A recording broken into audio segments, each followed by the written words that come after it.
STV news देख रहे हैं आप, मैं हूं अंसारुल हक। चंपारण की धरती ने एक से बढ़कर एक सपूतों को जन्म दिया है। आए दिन इससे जुड़ी खबरें हम आप तक पहुंचाते रहते हैं और ऐसे शख्सियतों से आपको रूबरू कराते रहते हैं। इस कड़ी में आज हमारे साथ एक अहम और ख़ास मेहमान जो है मौजूद हैं STV न्यूज़ के स्टूडियो में। उनकी शख्सियत अपने आप में एक बहुत महत्वपूर्ण है।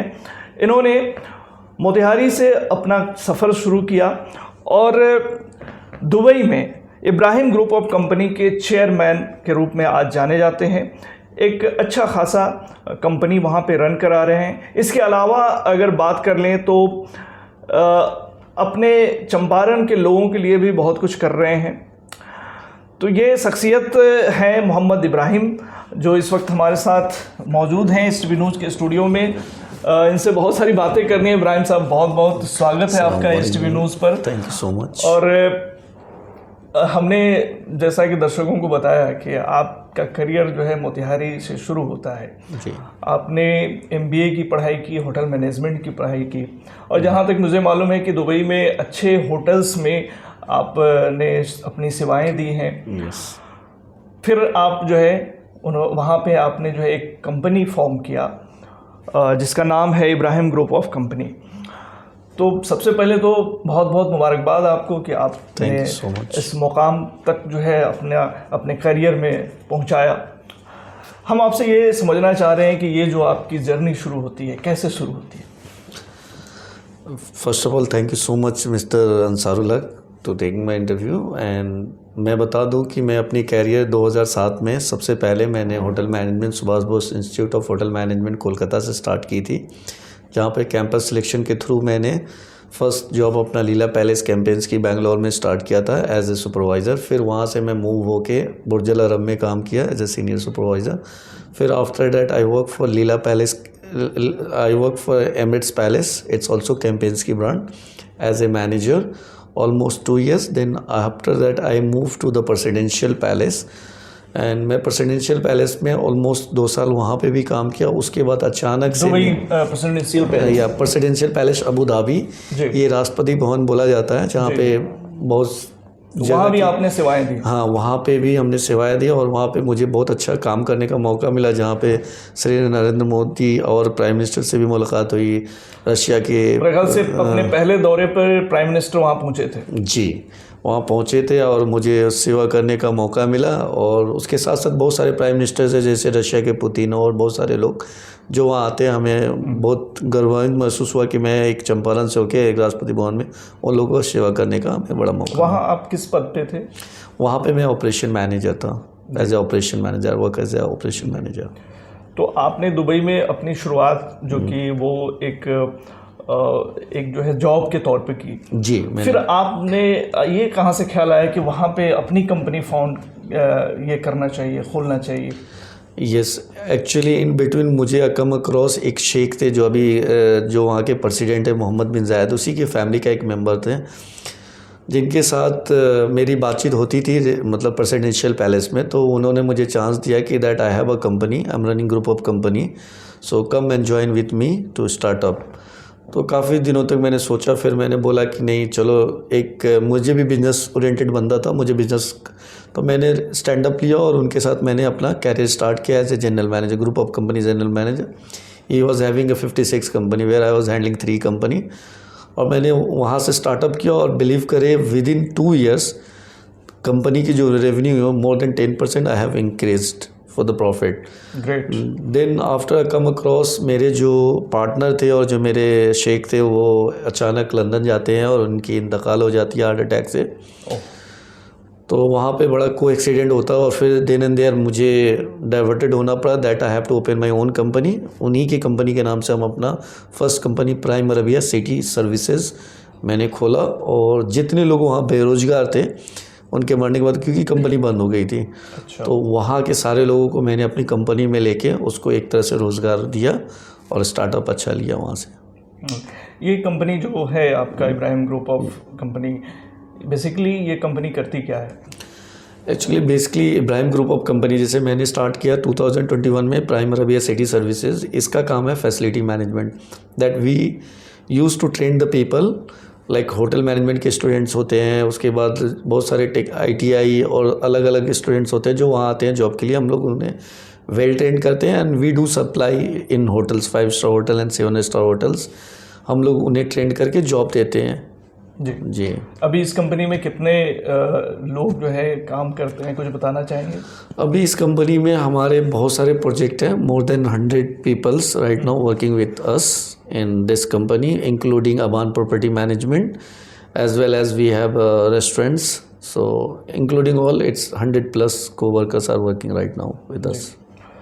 यहाँ के जो स्टूडेंट हैं, यहाँ के जो बच्चे हैं, अगर दुबई में करियर बनाना चाहते हैं या किसी मौके ऐसी जॉब की तलाश में हैं, तो उन सब के लिए कुछ अपॉर्चुनिटीज़ है आपके ज़रिए?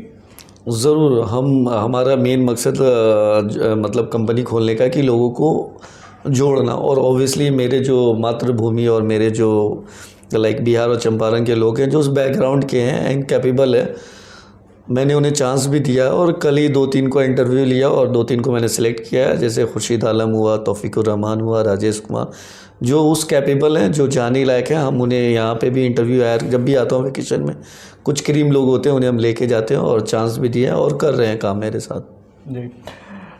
हमने सोशल मीडिया के ज़रिए देखा कि आप, जब मैं आपका प्रोफाइल देख रहा था तो हमने देखा कि जो है आप बहुत सारे सोशल एक्टिविटीज़ में भी नज़र आते हैं यहाँ पर। ये क्या हॉबी है आपकी?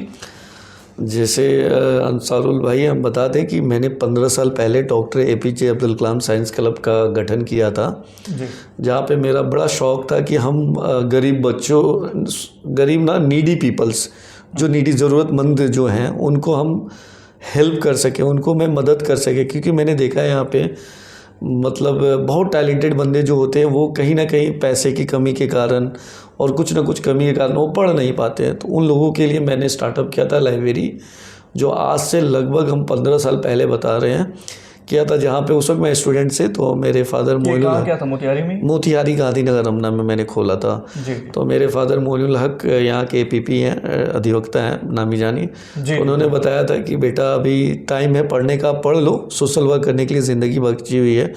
तो उस वक्त हम इन बिटवीन थोड़े रुके थे, लेकिन अभी मैं 5 साल से कंटिन्यूअस बहुत सारे सोशल वर्क्स किए हैं। और आपने देखा भी होगा इस बार के 10th एंड 12th के जो भी स्टूडेंट्स लोग पास किए थे, जो नीडी पीपल्स थे, उनको उन तक पढ़ने की नहीं थी, हमने कितने का रिस्पॉन्सिबिलिटी लिया टिल ग्रेजुएशन हम उसको पढ़ाएंगे, और बहुत सारे को चेक्स वगैरह भी दिया और अवार्ड्स वगैरह भी हमने दिया है इंस्टीट्यूट में जाके।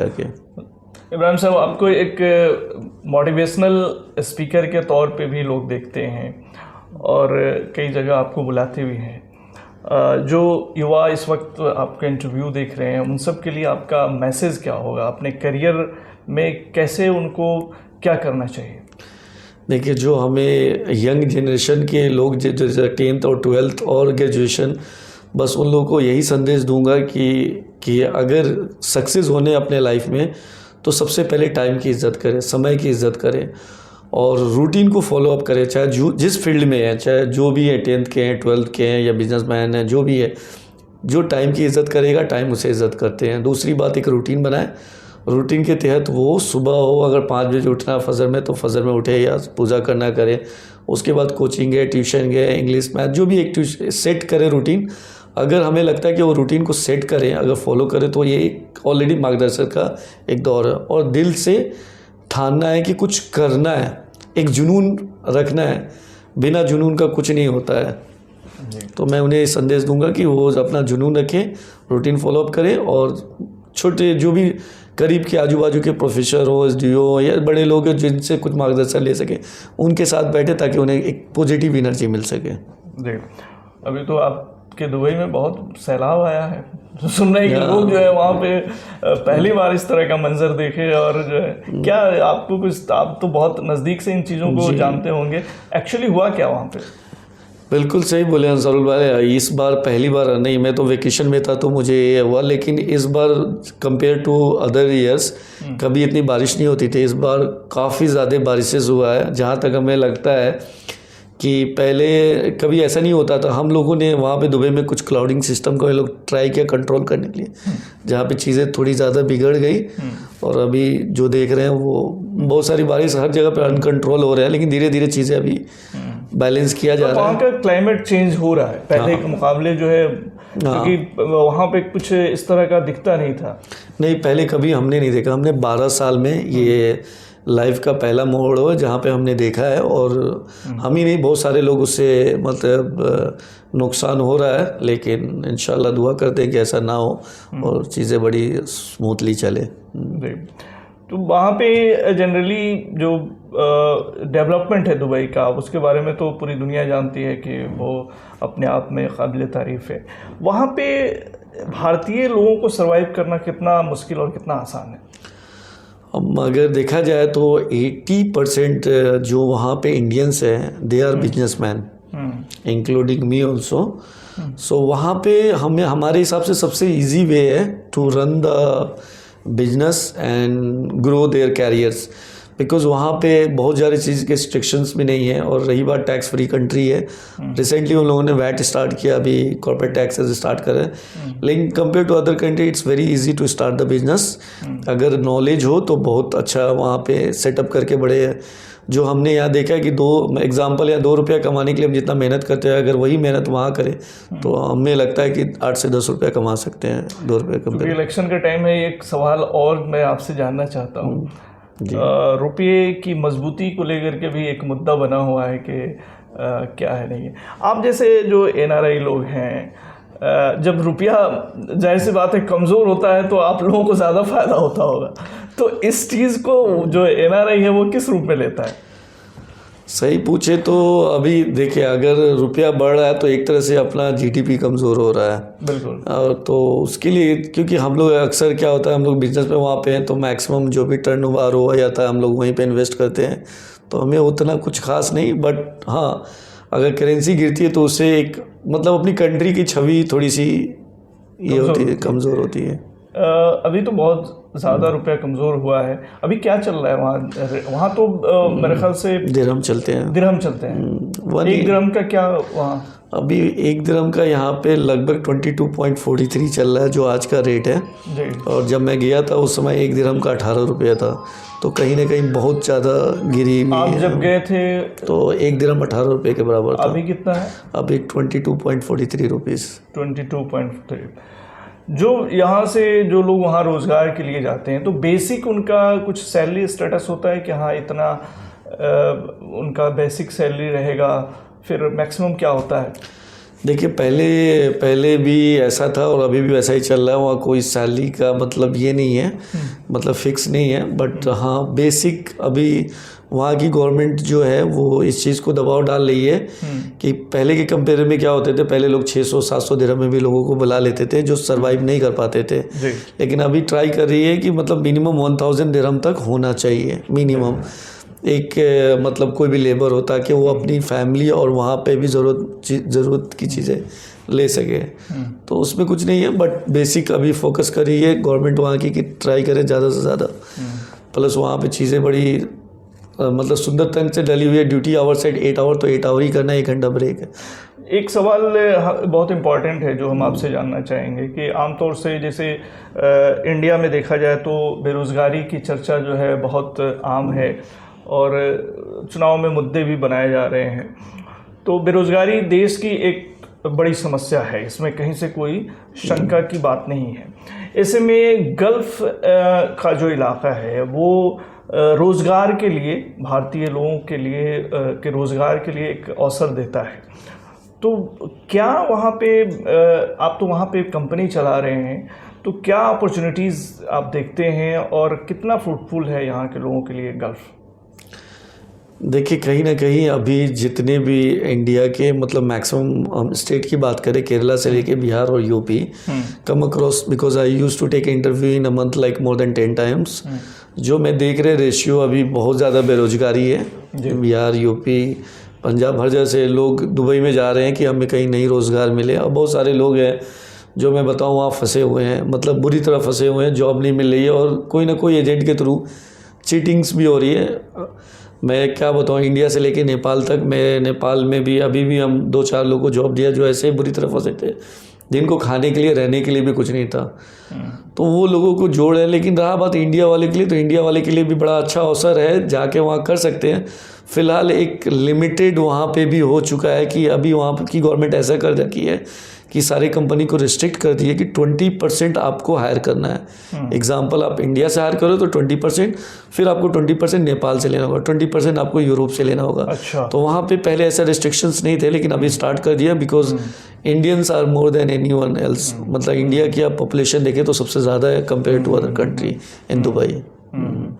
तो उन्होंने जो है सब कंट्री का कोटा एक तरह से तय कर दिया। एक तरह से मतलब ये कर रखा है कि आप वीज़ा ना निकाल पाए, इतना ही लोग को आप जॉब दें। लेकिन इंडियंस के लिए हमेशा ऑप्शंस रहा है बेटर जॉब। मतलब इंडिया के बाद अगर कोई कंट्री है जो सबसे अच्छा पैकेज और जॉब दे रही है तो यूएई है, हम उसको बोलेंगे यूएई, क्योंकि कंपेयर टू यूरोप जाना it's very hard, but in Dubai जाना बड़ा ईजी है जी। आमतौर से ये देखा जाता है कि जो लोग बेहतर करते हैं विदेशों में या तमाम जगहों पर, उन लोगों की अपेक्षाएं होती हैं, और लोग ये सवाल भी करते हैं कि भाई आप बड़े आदमी हैं, आप बड़े कारोबारी हैं या बड़े जो विदेशों में अच्छा कर रहे हैं, तो यहाँ उससे यहाँ के लोगों को क्या फ़ायदा। तो मेरा सवाल वही है कि आपकी जो पर्सनालिटी है या जो कुछ भी आप कर रहे हैं, हालांकि मैंने देखा कि आप हाल के दिनों में पकड़ी दयाल में भी आप गए थे, लोगों के बीच जो है जो होनहार विद्यार्थी हैं उनके बीच चेक भी बांटे थे, और आपकी पृष्ठभूमि भी रही है। कहीं ना कहीं आपके जो पिता हैं यहाँ के जो मशहूर अधिवक्ता, उनको भी जो है समाज कार्यों में जो है बहुत बढ़ चढ़ के देखा गया है। तो यहाँ के लोगों को आपसे क्या उम्मीद लोग रख सकते हैं? कुछ करने का इरादा है चंपारण के लोगों के लिए? ज़रूर है। जैसे हमने बताया चंपारण से हम जुड़े हुए हैं, जैसे मेरी मातृभूमि है, तो मुझे ऑब्वियसली चंपारण के लोगों के लिए, चाहे वो ज़रूरतमंद हो, चाहे लोगों को रोज़गार की तरफ जोड़े, तो हमारा एक प्लान है 2026 के बाद हम चंपारण और बिहार के लिए कुछ नया प्रोजेक्ट लेके आएंगे। हम अभी नहीं बता सकते हैं, बट हमारे अंदर ऑलरेडी प्लानिंग चल रही है, जहाँ पे हम 200-300 लोगों को जोड़ूंगा, ताकि वो भी हमारे थ्रू एक प्लेटफॉर्म मिले जहाँ पे वो अपना दिखा सकें जी। और दूसरी चीज़, एक चीज़ और बोलेंगे मिस्टर अंसारुल हक साहब, आपके थ्रू, आपके चैनल के थ्रू, कि बहुत सारे लोग हैं जिनके पास बिजनेस प्लान होता है बट फाइनेंशियल नहीं हो पाता है, जो स्टार्टअप नहीं ले पाते, कोई भी बिजनेस हो या कोई भी हो। जैसे कम अक्रॉस मैंने last time topper point of institute में गया था, जहाँ पे एक 12th के लड़के थे, उसने बोला सर मेरा बिजनेस में बड़ा रुचि है और कुछ करना चाहता था। तो मैंने बोला उसका प्रोजेक्ट लेके आओ, कुछ प्रोजेक्ट प्लान है तो एक्शन प्लान लेके आओ, I will go through it. तो लेके आया वो फार्मेसी रिलेटेड कुछ ऐप के थ्रू, जो something very good which I see it is not there in Motihari. तो ऐसे बहुत सारे लोग हैं जिसके पास अगर कुछ प्रोजेक्ट प्लान है, कुछ करना चाहते हैं जहाँ पे फ़ायदा सबको हो, तो हम उन सारे लोगों को बोलते हैं कि मेरे थ्रू जुड़े। मेरा नाम मोहम्मद इब्राहिम फेसबुक में भी है, और रही बात कॉन्टैक्ट नंबर का, तो वो कहीं ना कहीं फेसबुक सोशल मीडिया से निकाल के हमारे थ्रू पहुँचे। हम चाहेंगे कि उस बंदे के साथ बैठे हो एक्शन प्लान, और हो सके 2026 से पहले भी कोई बिजनेस हम स्टार्टअप ले सके।